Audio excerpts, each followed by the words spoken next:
In today's episode, I will be talking about House of the Dragon, Season 2, Episode 3, titled The Burning Mill. So let's jump right into The Burning Mill. Do something, man. People are questioning you. Shut up. Shut up. Okay, yep, do that. Sure, guys. Stupid and dumb. Just an idiot. Get your shit together, son. Fuck it. I loved it. Welcome to the Dub Cast.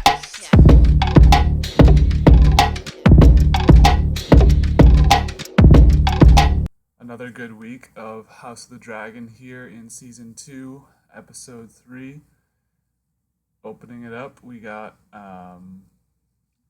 this interesting dynamic between two houses that are on different sides of the conflict. So one of them, believe they're the Blackwoods and the something else with a B. I'll get in a second. The Blackwoods and the Brackens. So one of them has pledged towards Aegon and his contingency and Team Green, while the other side has strong feelings about Rhaenyra. So once one of them realizes that they've moved the boundary stones, or did they even move the boundary stones? I guess that's a question we probably won't find out the answer to, but they are forced into a confrontation. Things get ugly, and they're going to pull swords, and then we will cut to a different scene where we find that all these people are just dead. Um, so, yeah, war has started in the realm, starting with these two houses. This is our first kind of action of war. Granted, there was a bunch of other shit that happened last season and at the beginning of this season, like the killing of whatever his name is, the kid, and Luke last season. So, as Rhaenys is later going to state, what is the starting point? You could pick any of them. It's just going to be war. It's unfortunate for everyone involved, but it seems like we're going to war here. So, right off the bat, jumping in on this opening scene, once again, you're thrown into the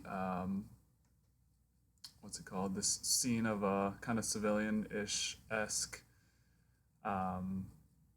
confrontation between two houses that we don't really know about. So, interesting way to start it out.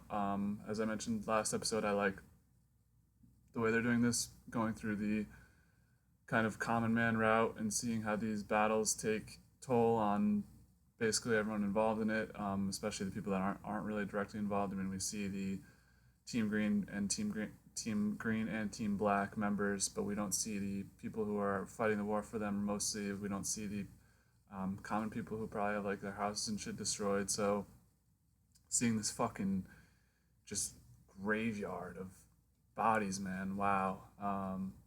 War has definitely started. War sucks. There's gonna be a lot of casualties, all because of the last words of Viserys.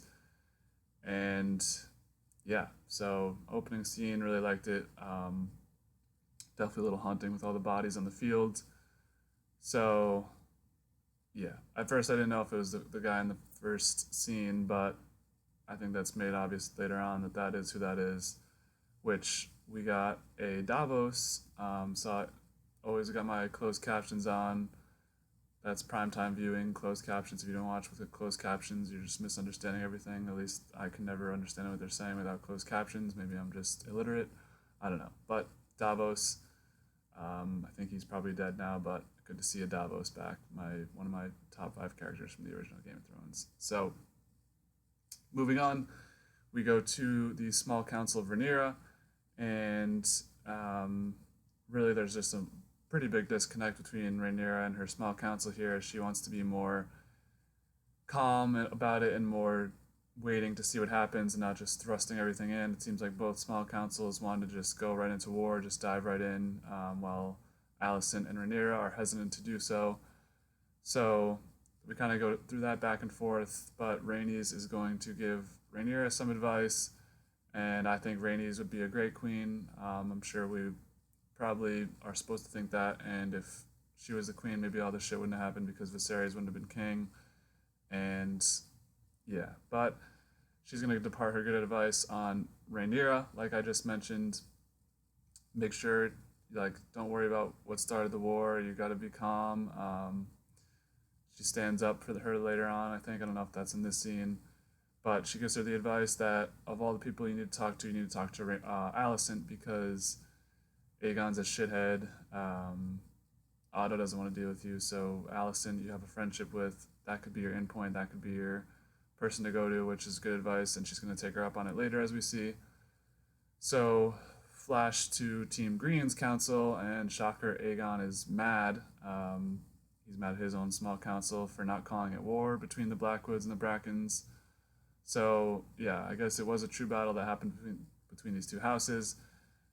Seems like we're in war now, but neither side wants to just say that flat out that we're in war. So I'll say it for everyone: it's war, guys. Prepare yourself. This is gonna get ugly fast, man. We're 3 episodes in. There hasn't been a lot of deaths, so I'm sure in the next episode, in the next couple episodes, we're gonna see just scorched earth from these fucking dragons. But we're in war. Aegon sends Cole to go to Harrenhal because they believe that that's the key for them, which I think Daemon also realizes that that's the key for them. So Cole is going to march there with soldiers, and Aegon wants to go with them, and they're all like, no, you're not doing that. Which I respect him for wanting to go, unlike Joffrey, who was a little bitch about it from Game of Thrones. But Aegon, bro, this war hasn't even started. You're literally the key to this whole thing. If you die, like, I don't think that. I mean, maybe I guess they could throw Aemond in there, but like, bro, you're the key. You're too valuable, especially in the first battle. This really isn't something you should go do. So I'm in agreement with the small council and their advice there. Although later on he like gets to go anyway, but we'll talk about that in a second. So flashing back to Team Black, we have the shot of White Worm and Rhaenyra talking. So turns out White Worm did save Rhaenyra. Saw there was a little bit of bullshit TikToks and YouTube shorts and conspiracies that there was some bigger plan happening with the White Worm, and she didn't turn around to tell her about the attack from the Eric brother, but she did. So what's up with all those theories, guys? Come on, be better. If this turns into fucking Stranger Things theories and this bullshit, I'm gonna be pissed. Maybe I should just stop using TikTok, probably. But anyways, so the White Worm did save Rhaenyra, and in exchange, of course, she wants something. She always wants the iron price for anything she does. She works for money. We have been over this, but she wants a seat in her court, and Rhaenyra is going to give it to her. Not really much to say there. Probably a good idea to have White Worm on your side. Seems like she actually trusts Rhaenyra because she was able to warn her about Eric charging in on the castle, and also White Worm sees the good in Rhaenyra, that she's calm and had grace and let her go. So this could be a good dynamic here. I'm sure at some point White Worm will be bought out, but until then, I'm liking this dynamic and this partnership.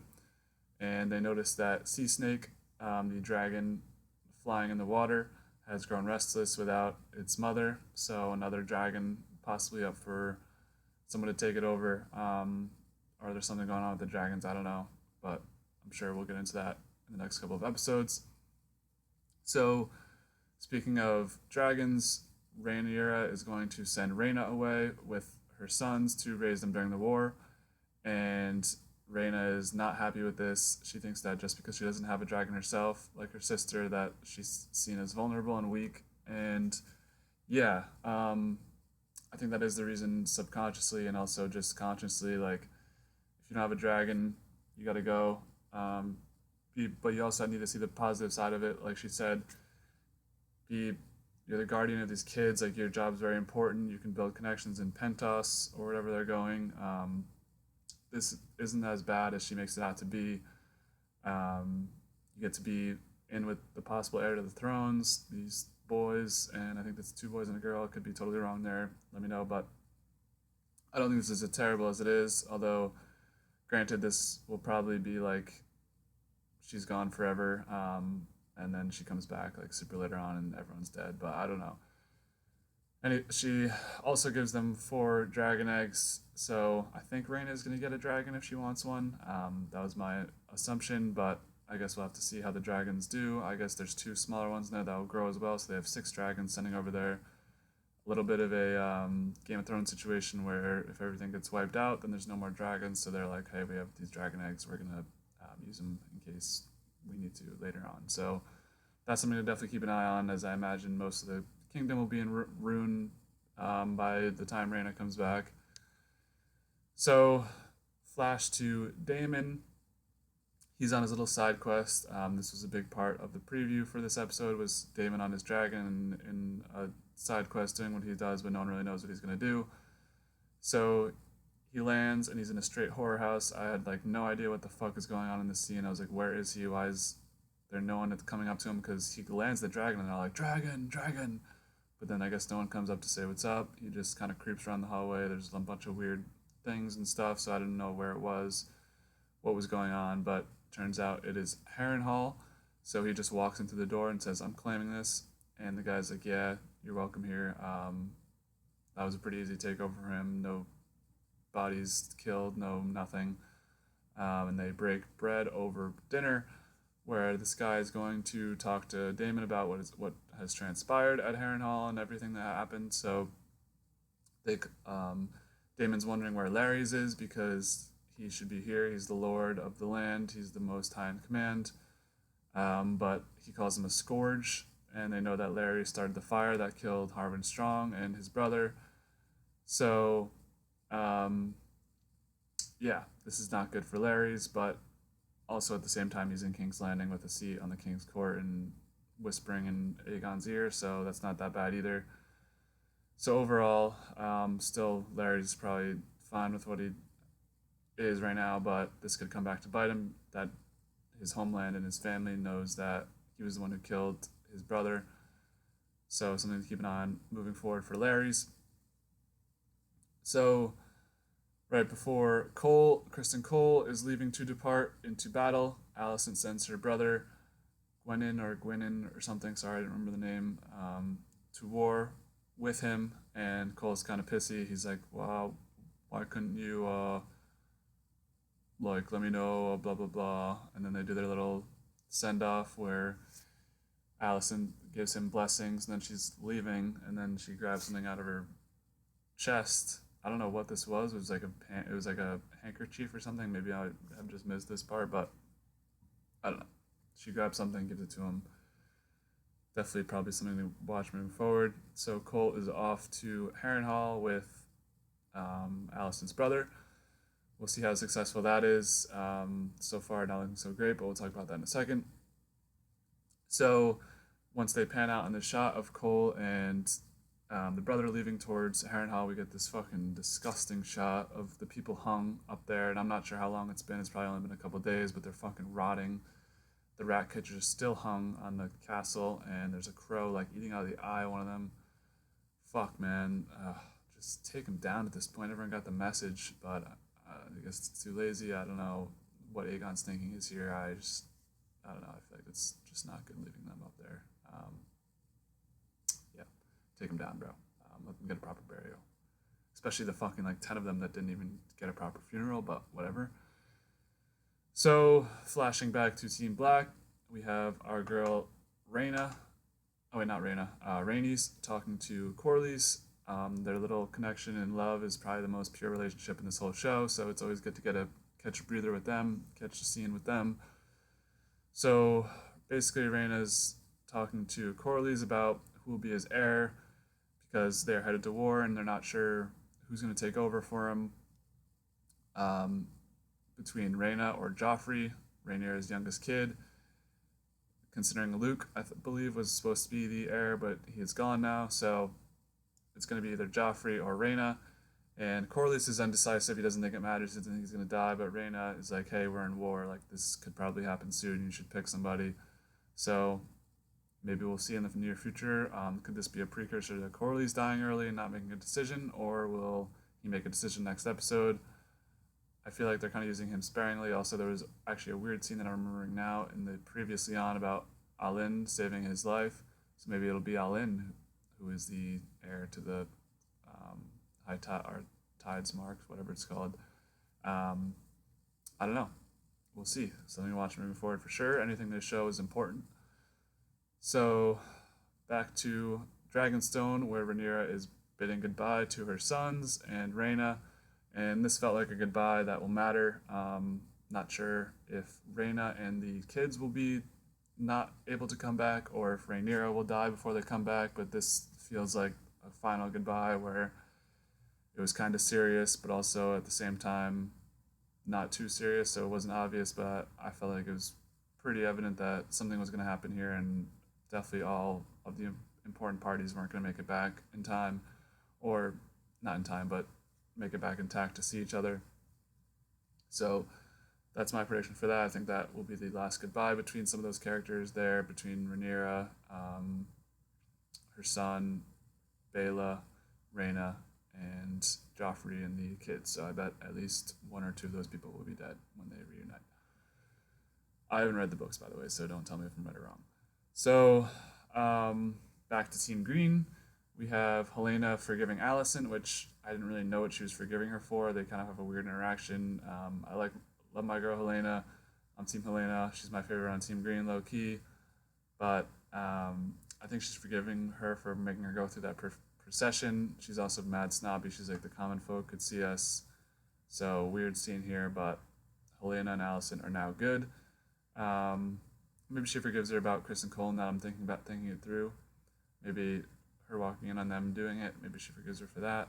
Not really sure totally what she was forgiving her for, but it seems like they're going to be on good terms now, lockstep. The girls of Team Green got to carry this shit because the guys of Team Green are fucking psychopaths. So let's get it together, guys. Let's stop this war, even though I know it's not going to happen. So Aegon is gearing up for war, and Larys just walks in and just owns him basically and manipulates the shit out of him. He's like, hey, there's people in the streets telling people that you're going to war and you're going to be a hero and you're a boss. And there's also people in the streets saying that you're being convinced to fly to war by your council and being outminded by them. So just wanted to let you know that, like, no pressure or anything. I think you look good in your armor and you're going to make a really good difference, but just wanted to let you know that there's secrets out there. And Aegon's like, shit, really? Okay, thanks for letting me know. Larys leaves, and then he's talking to the Kingsguard, and he's like, hey, I think I'm actually going to fly another day. So we see, once again, Larys has Aegon's ear. As I mentioned last episode, was pretty surprised that they gave it to Cole and not Larys, the Hand of the King, but I'm sure that position will be open soon, just because I'm assuming there's going to be mad deaths, and I don't think Cole is long for the show anymore, but could be wrong. So we'll see what happens there. And now we move to a scene with Ulf, who is in a common town place where there's also whores. It's like a bar / whorehouse. So he's telling his boys that he's basically the bastard brother of Viserys, and I don't think this is true. Maybe this is just like a bullshit story, but maybe there's an off chance that this is true.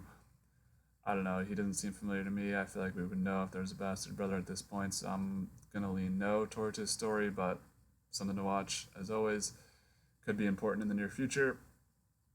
But he is talking to his boys, like my nephew, blah, blah, blah, Daemon, blah, blah, I don't know. But he's like, your other nephew's right here. And Aegon barges in with his boys. He's drunk as shit already, which, yeah, I don't know. He must have had like 5 shots in a row or something. I don't know how you get that drunk that quickly. Well, that timing's always weird in Game of Thrones. You don't know how long this stuff takes. But he's with his Kingsguard. The Kingsguard I mentioned before, they want to basically make this kid lose his virginity. So they're going in the whorehouses. Aegon's trying to find him the right one that he used to also lose his virginity and to get this guy some experience. So he's just ripping open the curtains that are hiding people from seeing each other, which I guess it doesn't really matter because it's Game of Thrones and they love to show nudity. But he rips like the third one open, and who does he find? He finds his brother, Aemond, laying in the bed with Sylvie or something. I forget her name. But yeah, not good. He's laying in that like emasculating alien, whatever the meme was, position like last week again. And Aegon basically just is so mean to him and just laughs in his face like part 50. He sucks, of course. But Eamon seems to take it well. He says something to the effect of that this whore will serve him good. She's just another whore, but he probably is in love with her. So Eamon's revenge arc probably coming. He's probably pissed. But this is one of our only Eamon scenes in this episode. So Eamon has been used kind of sparingly in this season so far, but I'm sure he'll be racking up the screen time as we move forward towards a climax of the season. So he's gonna walk out just completely naked. I'm sure there's a lot of people on the internet making fun of his size. I won't do that. Yeah, so just Aegon sucks. I'm sure the kid probably had sex with the whore and lost virginity, so good for them. Back to Castle Black. Rhaenyra is our Team Black. Rhaenyra is having a moment where she's reflecting on everything, and she has not read Alicent's Raven message from I think even the first episode she sent it, but finally she's gonna dig into her cabinet, pull it out, and read it. I didn't read it. There's like half of it on the screen. You guys, let me know what it said. I probably could have looked it up, but I don't even think you could read the full thing. So it's probably a nice message. We know Alicent can be nice and endearing when she wants to.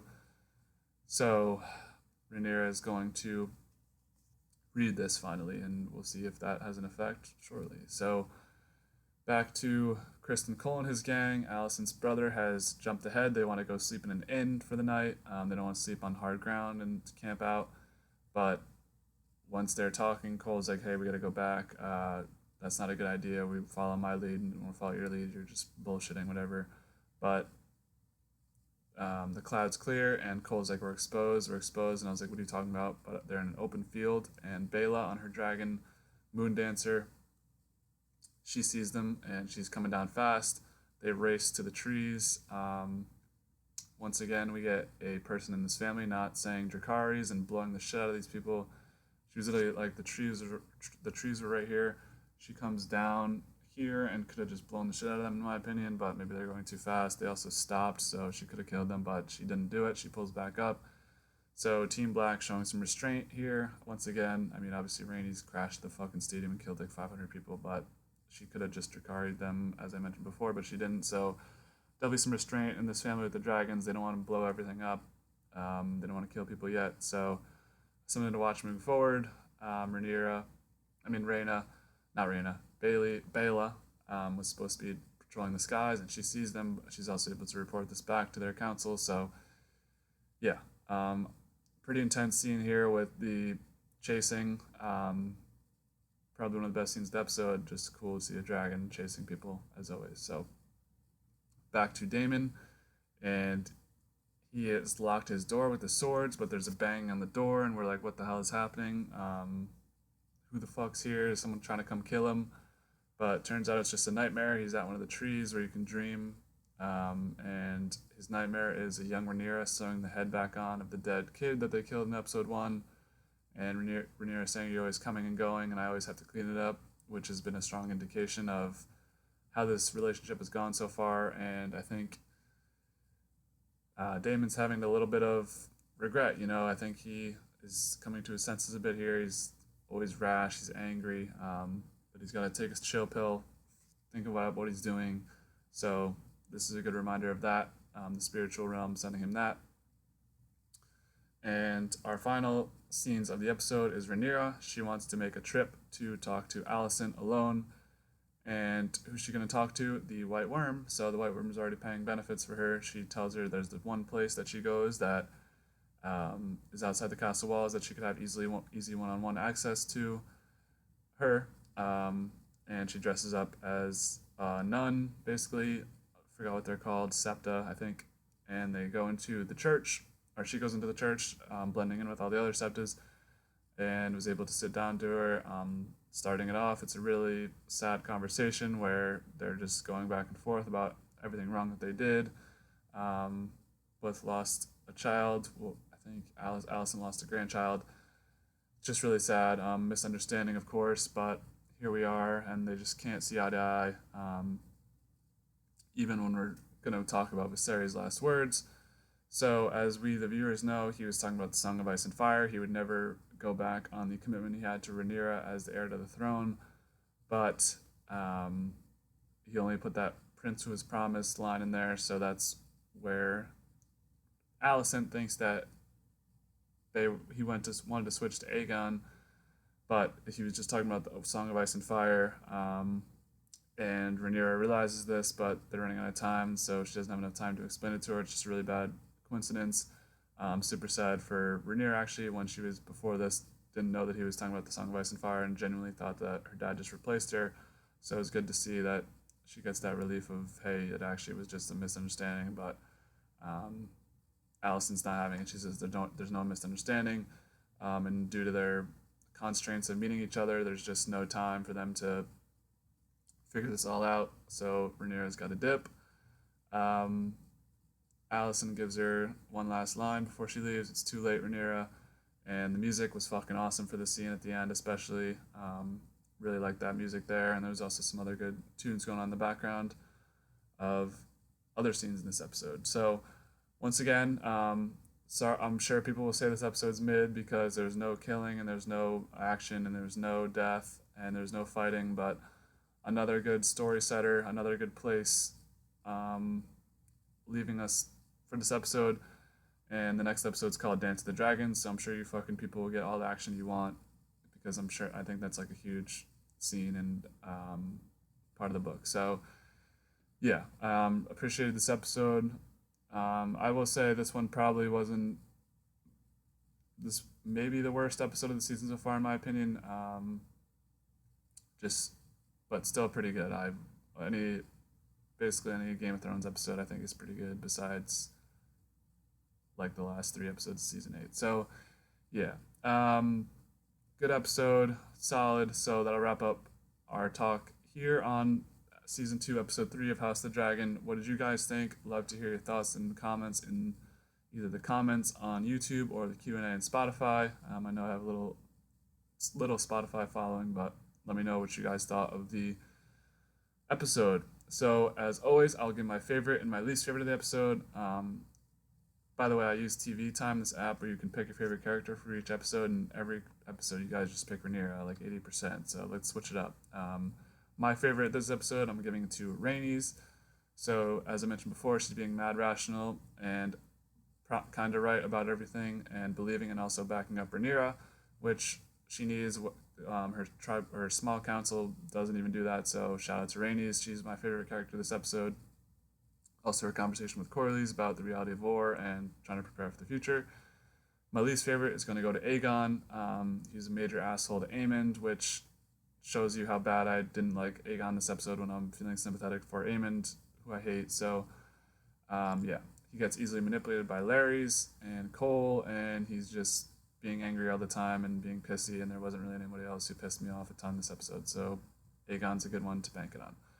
So that'll wrap up this episode, House of the Dragon, Season 2, Episode 3. I'll be back with Acolyte, Episode 6, on Tuesday or Wednesday.